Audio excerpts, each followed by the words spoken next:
একটা ছেলে বলছে দাদা এসএসসি জিডি কাট অফ নিয়ে বলো। দেখো কাট অফ নিয়ে বলার কিছু নেই, কারণ 160 নাম্বারের পরীক্ষা 100 নাম্বারে পাস হয়ে যায়, 80 নাম্বার 90 নাম্বারে পাস হয়ে যায়।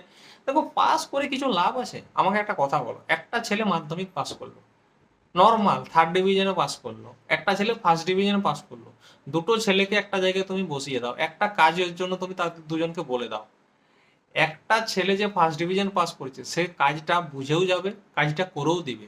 আর একটা ছেলে এর দিকে তাকাবে, তার দিকে তাকাবে, ওর দিকে ঝাঁক মারবে। কেন? তার মাথায় ঢোকেনি, শুধু মাধ্যমিক পাস করেছে, কাজের কাজ কিছু শেখেনি। তো সেরকম এসএসসি জিডির তুমি যখন পরীক্ষায় পাস করবে, শুধুমাত্র পাস করবে, আরেকজন মেরিটে পাস করবে, দুটোর মধ্যে অনেক তফাৎ আছে। সে মানে ফাইনাল পর্যন্ত চলে যাবে, তুমি যেতে পারবে না। তুমি মেডিকেলও পাস করলে, দেখা গেলো মেডিকেলে কোথাও গন্ডগোল করে দিলে, কিছু বুঝলে না, ফেল করে গেলে। পড়াশোনার একটা দাম আছে, এই জন্য বলে না ভালো করে করতে হবে, সময় থাকতে প্রস্তুতি নিতে ক্ষতিটা কি আছে?